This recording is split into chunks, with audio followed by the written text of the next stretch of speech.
And when they turned their back on it and they no longer looked to measure it, it went from a particle that collapsed, called collapsing the wave function, back into energy. Now this was a revolutionary moment because this meant that subjective mind, your mind has an effect on the objective world. That mind and matter are somehow correlated.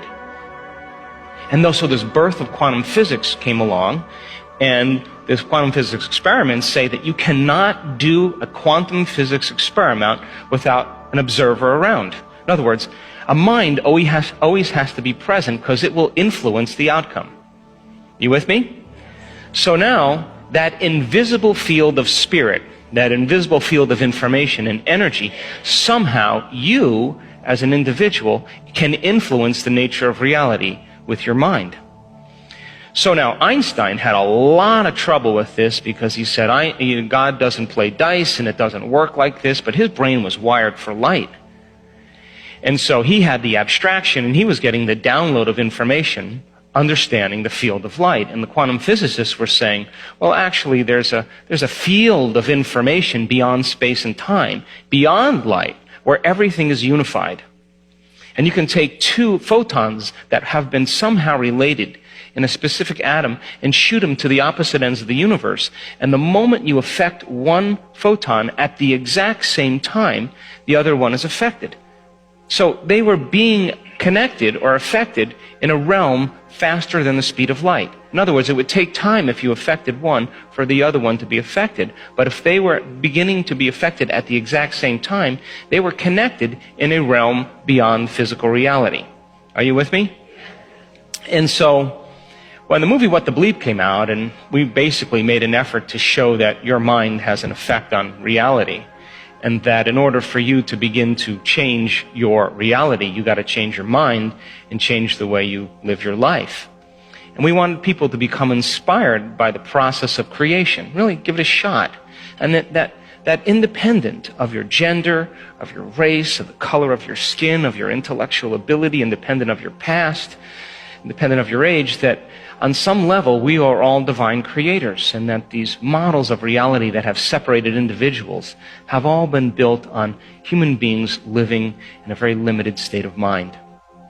And so, when quantum physics was born and the whole concept of reality began to unfold, people started to really challenge the nature of reality, and that concept that you are somehow connected because you are made of photons and atoms and electrons, that on some level you are an organization, a community of 70 trillion to 120 trillion cells, and all of those cells are made up of atoms and molecules and chemicals.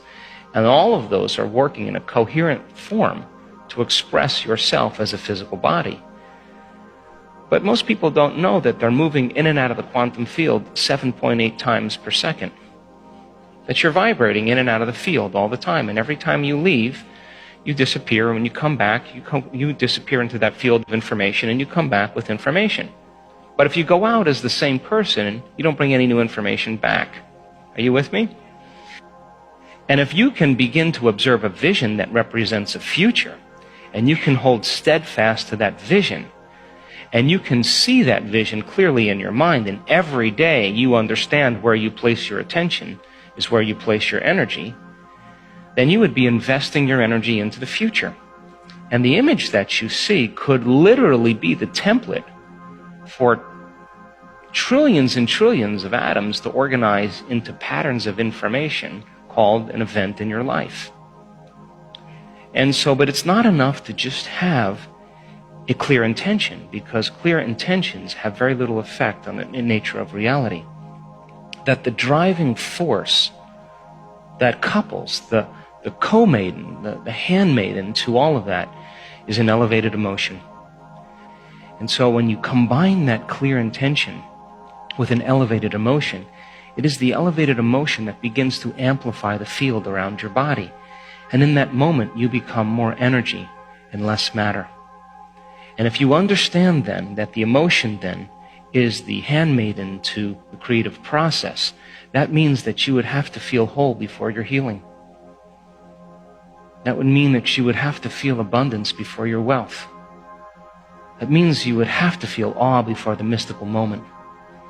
That would mean you'd have to feel love before your new relationship. That would mean you'd have to feel empowered before your success. And that means then when we do this properly, then we're no longer functioning as materialists. We are literally function as quantum minds. And only when you're truly conscious and truly aware are you beginning to affect the nature of reality. And taking small moments in your busy life to understand that when your consciousness merges with a greater consciousness, when you're connected to Source, you will emulate the divine. And how would the divine live if it was you? Thanks for listening.